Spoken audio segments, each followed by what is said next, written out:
Chers amis, bonsoir. Je voudrais remercier notre Dieu qui nous permet de nous rassembler en prière. Notre Dieu nous émerveille en tout temps. Malgré la lourdeur du pandémie Covid-19 et ses conséquences, la main de Dieu nous soutienne et nous fortifie. Avec confiance, saisissons ce temps privilégié pour dire merci à notre Dieu, pour nous permettre de continuer à grandir avec lui.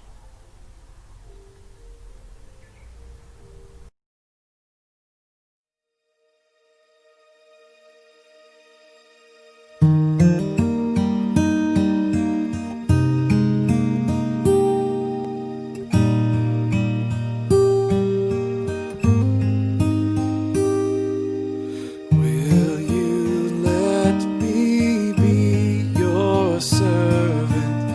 Let me be as Christ to you. Pray that I might have the grace to let you be my servant too.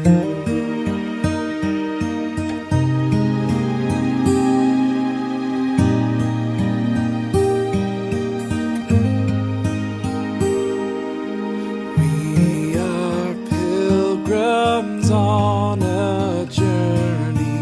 We are travelers on the road. We are here to help each other walk the mile and bear the load.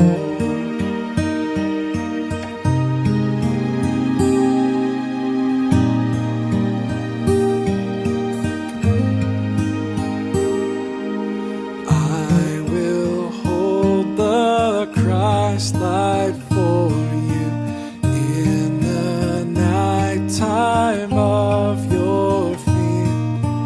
I will hold my hand out to you, speak the peace you long to hear.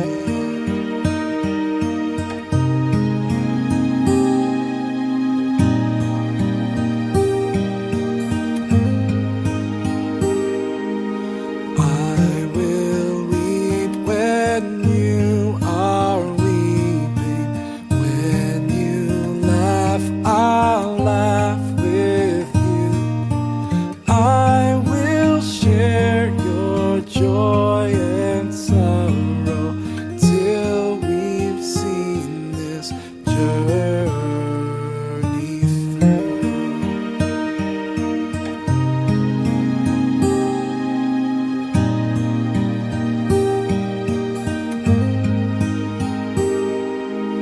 When we sing to God in heaven, we shall find such harmony.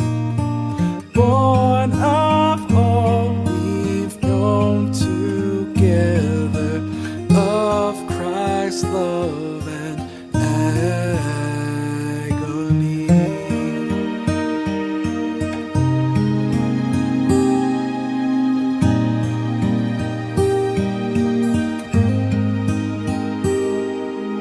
Will you let me be your servant?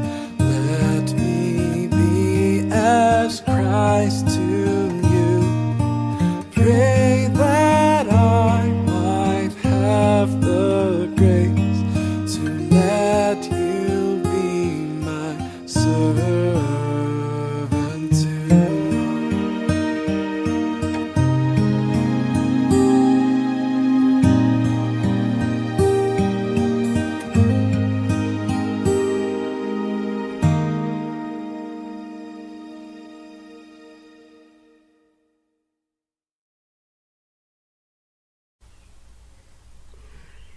Je bénis le Seigneur qui me conseille, Même la nuit, mon cœur m'avertit.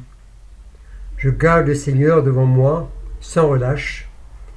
Il est à ma droite, je suis inébranlable.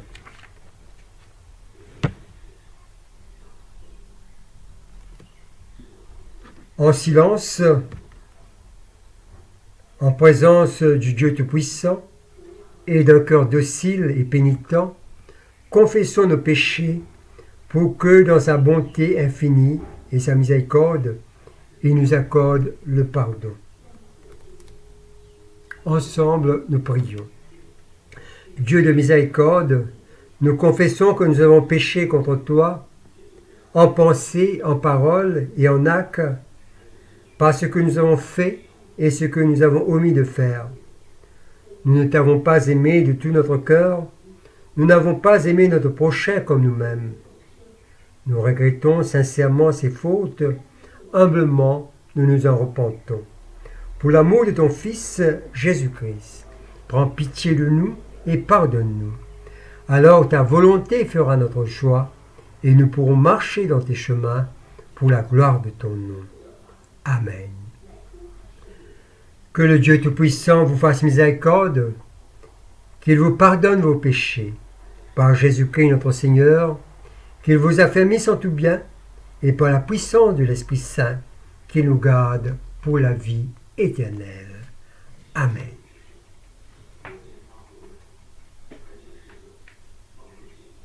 Dieu, viens à mon aide, Seigneur, à mon secours. Gloire au Père, et au Fils, et au Saint-Esprit, au Dieu qui est, qui était, et qui vient, pour les siècles des siècles. Amen.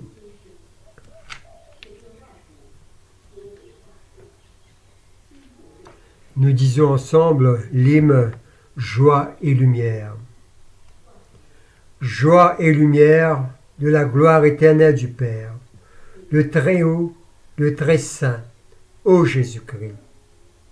Parvenus à la fin de ce jour, contemplant cette clarté dans le soir, nous chantons le Père et le Fils et le Saint-Esprit de Dieu. Oui, tu es digne de te chanter, dans tous les temps, par des voix sanctifiées. Fils de Dieu qui donne vie, tout l'univers te rend gloire.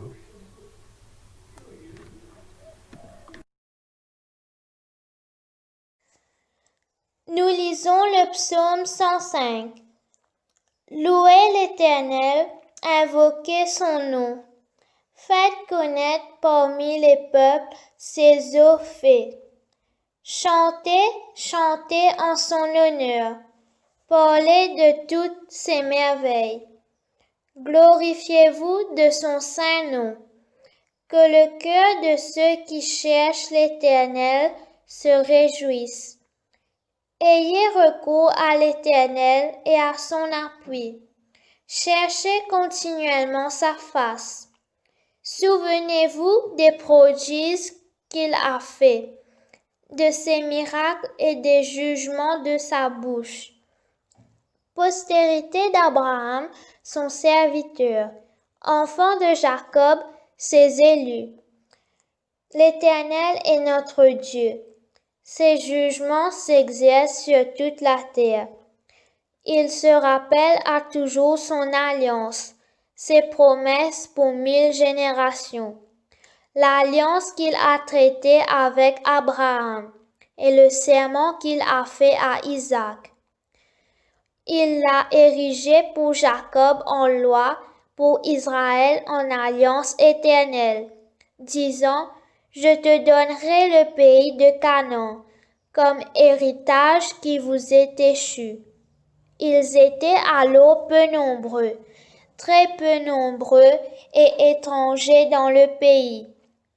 Et ils allaient d'une nation à l'autre, et d'un royaume vers un autre peuple. Mais il ne permit à personne de les opprimer, et ils chassèrent des rois à cause d'eux. Ne touchez pas à mes oints, et ne faites pas de mal à mes prophètes. Il appela sur le pays la famine, il coupa tout moyen de subsistance. Il envoya devant eux un homme. Joseph fut vendu comme esclave. On serra ses pieds dans des liens, on le mit au fer, jusqu'au temps où arriva ce qu'il avait annoncé, et où la parole de l'Éternel l'éprouva. Le roi fit ôter ses liens, le dominateur des peuples le délivra.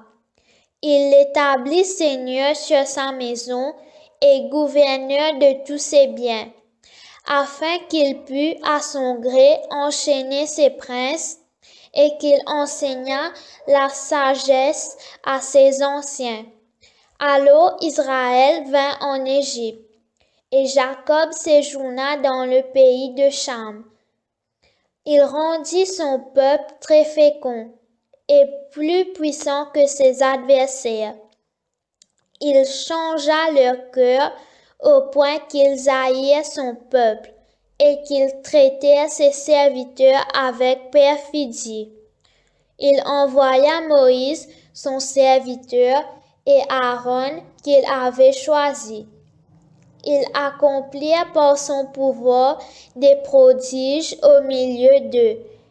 Ils firent des miracles dans le pays de Cham. Il envoya des ténèbres et amena l'obscurité. Et ils ne furent pas rebelles à sa parole. Il changea leurs eaux en sang et fit périr leurs poissons. Le pays fourmilla de grenouilles jusque dans les chambres de leur roi. Il dit, et parurent les mouches venimeuses, les poux sur tout leur territoire. Il leur donna pour pluie de la grêle, des flammes de feu dans leur pays. Il frappa leurs vignes et leurs figuiers, et brisa les arbres de leur contrée. Il dit, et parurent les sauterelles, des sauterelles sans nombre, qui dévorèrent toute l'herbe du pays, qui dévorèrent les fruits de leurs champs. Il frappa tous les premiers-nés dans leur pays, toutes les prémices de leurs fosses. Il fit sortir son peuple avec de l'argent et de l'eau, et nul ne chancela parmi ses tribus. Les Égyptiens se réjouirent de leur départ, car la terreur qu'ils avaient d'eux les saisissait. Il étendit la nuée pour les courir, et le feu pour éclairer la nuit. À leur demande, il fit venir des cailles, et il les rassasia du pain du ciel. Il ouvrit le rocher, et des eaux coulèrent. Elles se répandirent comme un fleuve dans les lieux arides, car il se souvint de sa parole sainte et d'Abraham son serviteur. Il fit sortir son peuple dans l'allégresse, ses élus au milieu des cris de joie. Il leur donna les terres des nations, et ils possédèrent le fruit du travail des peuples, afin qu'ils gardassent ses ordonnances et qu'ils observassent ses lois. Louez l'Éternel. Gloire soit au Père et au Fils et au Saint-Esprit, comme il était au commencement, comme il est maintenant, et comme il sera éternellement. Amen.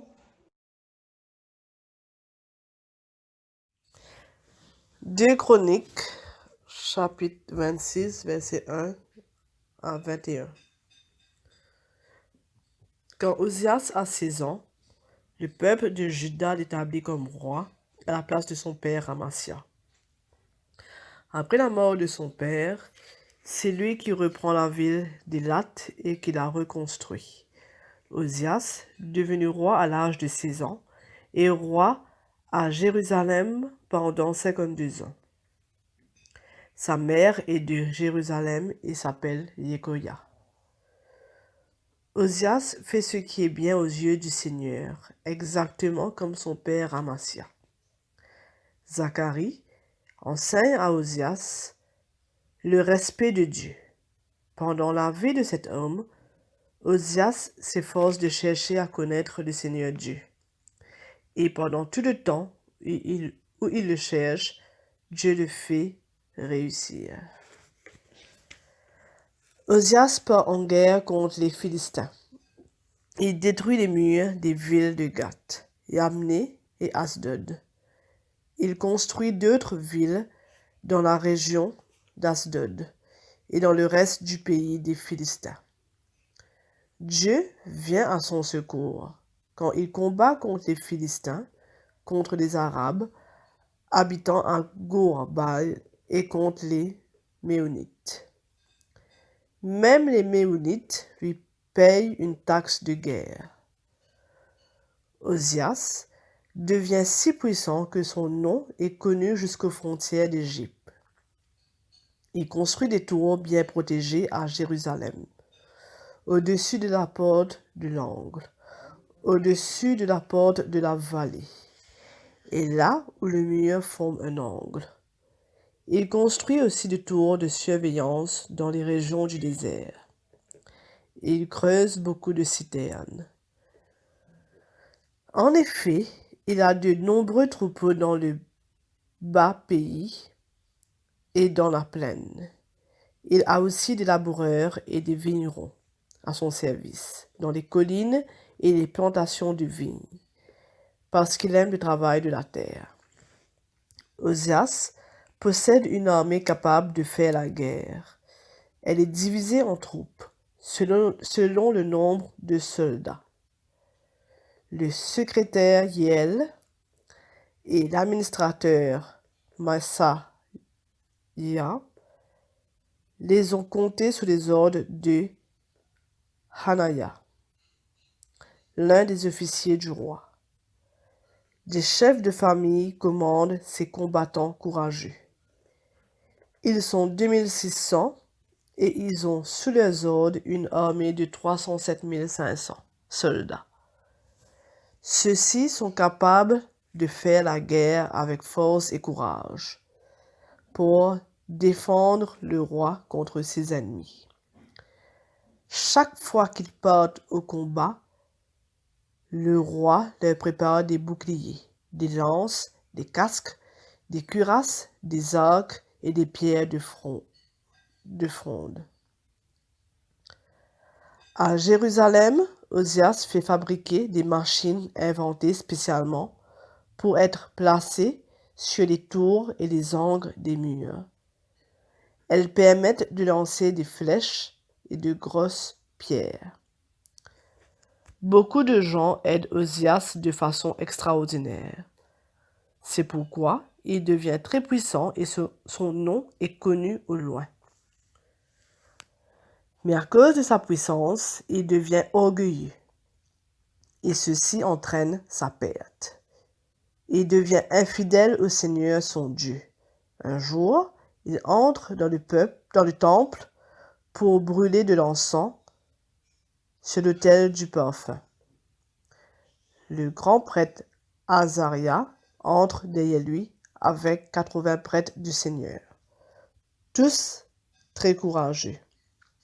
Ils se placent en face du roi Osias et lui disent : « Notre roi, tu n'as pas le droit d'offrir toi-même de l'encens pour le Seigneur. Seuls les prêtres, les hommes de la famille d'Aaron, qui ont été consacrés pour cela, peuvent le faire. Sors du lieu saint. Oui, tu es en train de commettre un péché. Aux yeux du Seigneur Dieu, cette offrande ne sera pas un acte glorieux. » Osias, qui tient le brûle-parfum à la main, se met en colère contre les prêtres. Au même moment, la lèpre apparaît sur son front en présence des prêtres, dans le temple près de l'autel du parfum. Le grand prêtre Azaria et tous les autres prêtres qui le regardent voient la lèpre apparaître sur son front. Ils chassent tout de suite. Et lui-même se dépêche de sortir du lieu saint, parce que le Seigneur l'a frappé. Le roi Osias reste lépreux jusqu'à sa mort. À cause de cette lèpre, il doit habiter dans une maison à l'écart et il n'a pas le droit de retourner au temple du Seigneur. Son fils Yotam est chef du palais royal. C'est lui qui gouverne le peuple du pays. Ici se termine la leçon.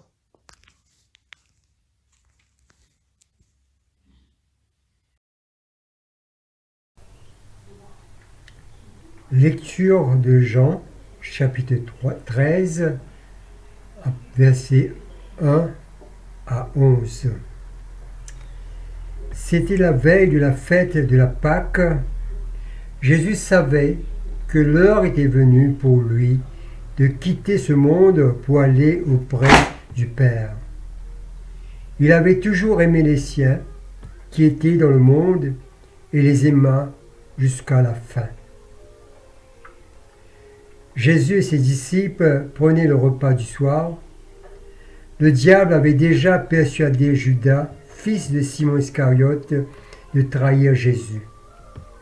Jésus savait que lui-même était venu de Dieu et retourné à Dieu, et que le Père avait tout mis à son pouvoir. Il se leva de table, ôta son vêtement de dessus, et prit un linge dont il s'entoura la taille. Ensuite, il versa de l'eau dans une cuvette et se mit à laver les pieds de ses disciples, puis à les essuyer avec le linge qu'il avait autour de la taille. Il arriva ainsi près de Simon-Pierre, qui lui dit : « Seigneur, vas-tu me laver les pieds, toi ?» Jésus lui répondit : « Tu ne sais pas maintenant ce que je fais, mais tu comprendras plus tard. » Pierre lui dit : « Non, tu ne me laveras jamais les pieds. » Jésus lui répondit : « Si je ne te les lave pas, tu n'auras aucun part à ce que j'apporte. » Simon-Pierre lui dit : « Alors, Seigneur, ne me lave pas seulement les pieds, mais aussi les mains et la tête. » Jésus lui dit : « Celui qui a pris un bain n'a pas besoin de se laver, sinon les pieds, car il est entièrement propre. Vous êtes propres, vous, mais pas tous cependant. » Jésus savait qui allait le trahir. C'est pourquoi il dit : « Vous n'êtes pas tous propres. » Ici se termine la leçon.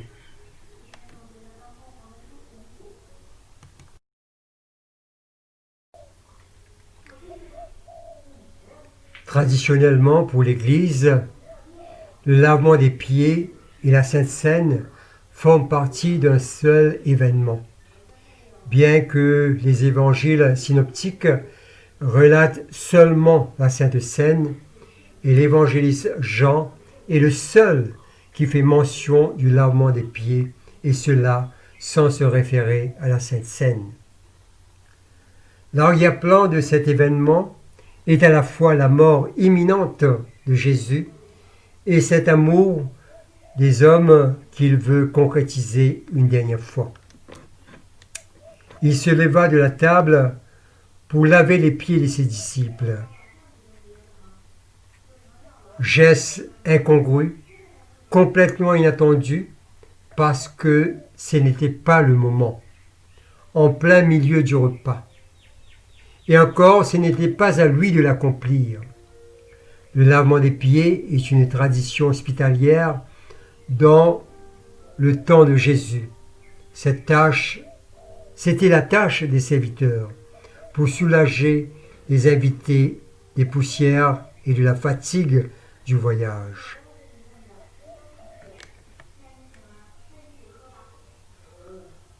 Tout comme les disciples et comme nous aussi, nous ne comprenons pas le sens profond de cet acte. Et Jésus, qui est là au milieu de nous, nous dit encore et toujours : tu ne saisis pas maintenant ce que j'ai fait, mais tu comprendras plus tard. Le danger de ce texte, c'est de prendre l'exhortation finale de Jésus comme une résolution, comme nous le faisons si souvent, surtout en temps de carême, qui bien des fois on n'arrive jamais à tenir. Mais que d'une année en une année, on continue de promettre. Le danger de ces textes, c'est de prendre l'exhortation finale de Jésus en le détachant de la profondeur de son geste, de réduire son geste à quelque chose à faire, une action passagère, alors que c'est l'ampleur de signification de ce geste qui nous mettra en route à la suite de Jésus. Par ce récit inattendu, l'évangéliste Jean réoriente le sens de cet événement dans plusieurs dimensions, dans plusieurs directions. En premier lieu, le lavement des pieds n'a rien de mystère ou magique, rien qui soit difficile. Sûrement l'hôte de la maison avait déjà pris toutes les dispositions nécessaires pour cet acte hospitalier par ses serviteurs. Mais Jésus, en prenant cette initiative de laver les pieds de ses disciples au cours de ce repas, Jésus nous fait comprendre que bien que nous sommes avec lui, on peut aussi être complètement effacé, avoir le cœur comme des pierres. Jésus veut nous libérer pour nous permettre d'avoir un vrai sens de fraternité et non pas un semblant de fraternité. Si je ne te lave pas, tu n'auras aucune part à ce que j'apporte. En second lieu, Jésus n'offre pas son corps à manger. Il s'occupe du corps des autres pour les soulager, leur ôter la fatigue du jour. L'évangéliste Jean remplace un geste de vénération et d'absorption du Christ par un geste au service des hommes. Un service d'amour jusqu'à l'extrême. Jésus se donne. Jésus prend la place du serviteur, de l'esclave, pour l'humanité entière. En troisième lieu, Jésus commence par se dépouiller de ses vêtements. Comme sur la croix, les soldats romains les dépouilleront de ses vêtements. Nous sommes donc dans l'annonce du dépouillement final. Quitter ses vêtements, c'est de perdre sa personnalité, sa dignité. Un dépouillement total que Jésus accomplit jusqu'au bout dans sa mission.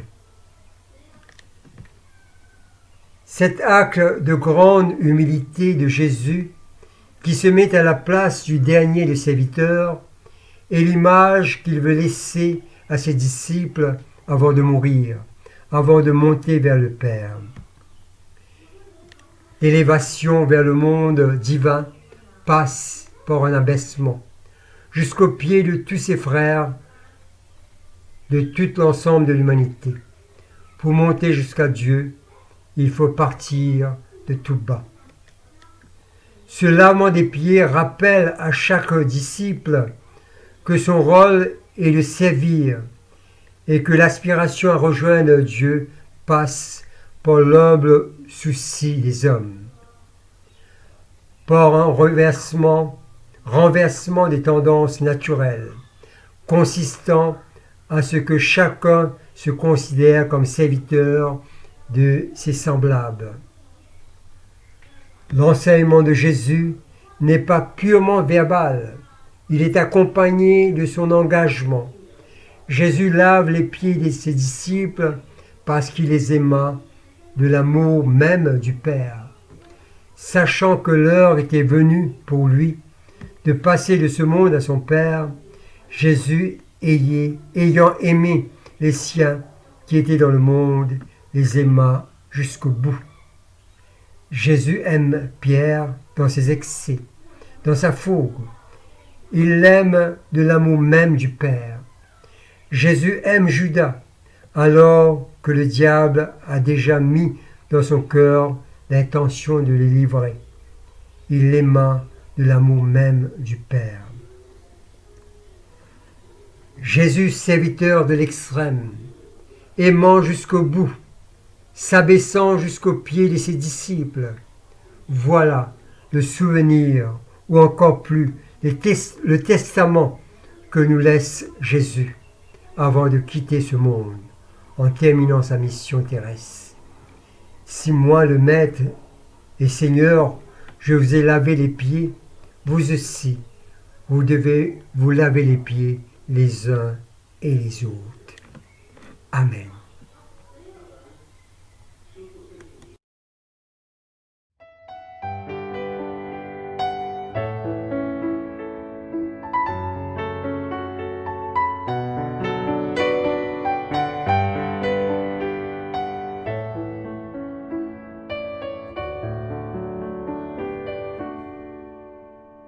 My soul proclaims the greatness of the Lord, and my spirit exalts in God my Savior, for he has looked with mercy on my lowliness, and my name will be forever exalted. For the mighty God has done great things for me, and his mercy will reach from age to age.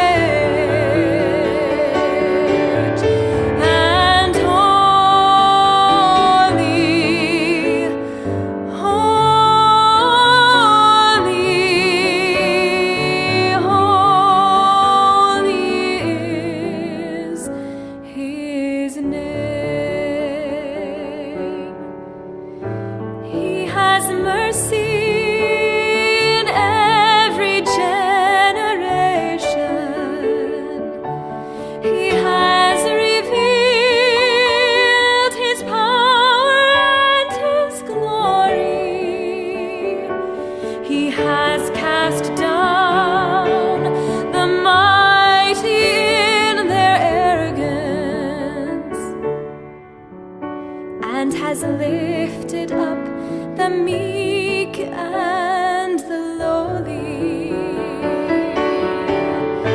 He has come to help his servant Israel. He remembers his promise to our fathers,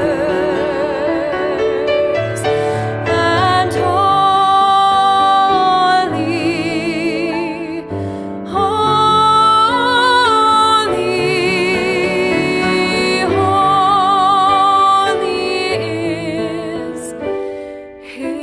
his name.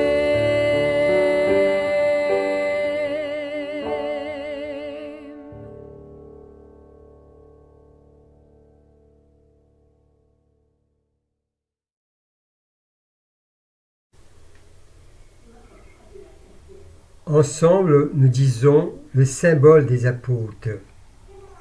Je crois en Dieu, le Père Tout-Puissant, Créateur du ciel et de la terre, et en Jésus-Christ, son Fils unique, notre Seigneur, qui a été conçu du Saint-Esprit, est né de la Vierge Marie, a souffert sous Ponce Pilate, a été crucifié et mort et a été enseveli. Il est descendu aux enfers, le troisième jour est ressuscité des morts et monté aux cieux. Il est assis à la droite de Dieu le Père Tout-Puissant, d'où il viendra juger les vivants et les morts. Je crois en l'Esprit Saint, à la Sainte Église catholique, à la communion des saints, à la rémission des péchés, à la résurrection de la chair, à la vie éternelle. Amen. Le Seigneur soit avec vous et avec votre esprit. Prions le Seigneur. Ensemble, nous disons la prière que notre Seigneur Jésus nous a enseignée. Notre Père, qui es aux cieux, que ton nom soit sanctifié, que ton règne vienne, que ta volonté soit faite sur la terre comme au ciel. Donne-nous aujourd'hui notre pain de ce jour. Pardonne-nous nos offenses, comme nous pardonnons aussi à ceux qui nous ont offensés. Et ne nous soumets pas à la tentation, mais délivre-nous du mal.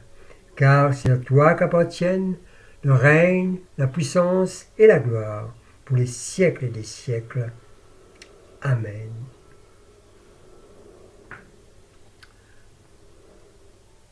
Nous allons prendre la première série des invocations. Fais-moi voir, Seigneur, ton amour, et donne-nous ton salut. Revêt tes prêtres de justice, que tes fidèles crient de joie. Donne la paix, Seigneur, à toute la création. Toi seul peux nous donner de vivre en sûreté. Seigneur, sois le gardien de cette nation, et guide-nous dans les voies de la justice et de la vérité. Que ton chemin soit connu sur la terre, et ton salut parmi toutes les nations. Que les pauvres ne soient pas oubliés pour toujours.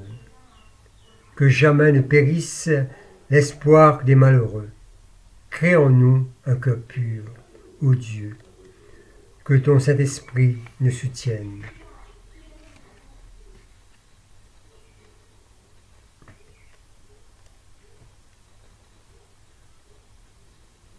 Nous disons la collecte pour la paix.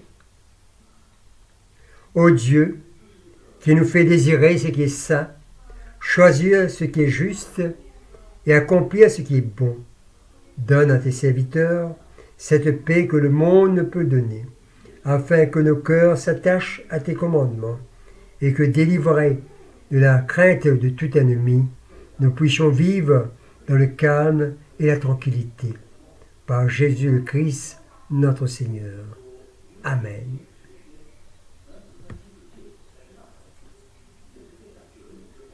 La collecte pour demander la présence du Christ. Reste avec nous, Seigneur, car il se fait tard. Déjà le jour baisse. Sois notre compagnon sur la route.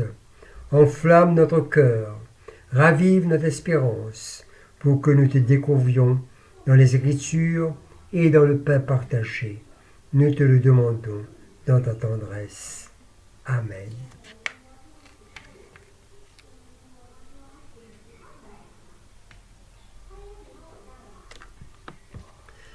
Nous disons la prière de l'action de grâce. Dieu Tout-Puissant, Père de miséricorde, nous te rendons grâce de ta bonté et de ton amour envers nous, tes serviteurs indignes, et envers tous ceux que tu as faits. Nous te bénissons parce que tu nous as créés, tu nous protèges, et tu nous combles des bienfaits de cette vie, mais surtout parce que dans ton amour inépuisable, tu as racheté le monde par ton Fils Jésus-Christ, et tu nous donnes les moyens de recevoir ta grâce et l'espérance de la gloire sans fin. Nous t'en prions, rends-nous sensibles à ta miséricorde pour que nous te rendions gloire d'un cœur reconnaissant, non seulement de nos lèvres, mais par toute notre vie, en nous mettant à ton service et en marchant devant toi, dans la justice et la sainteté, tout au long de nos jours.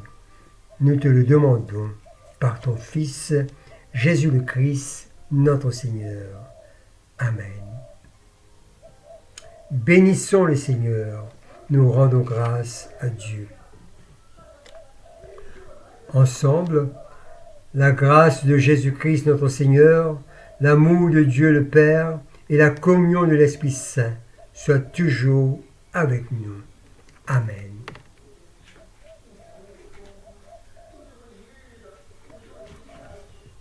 Chers amis, nous sommes arrivés à la fin de cette ce temps de prière. Et je voulais vous dire merci pour votre participation. Merci pour la joie d'être ensemble dans ce temps de prière. Et je vous souhaite à vous tous une nuit paisible. Que le Seigneur vous bénisse maintenant et pour toujours. Amen.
Some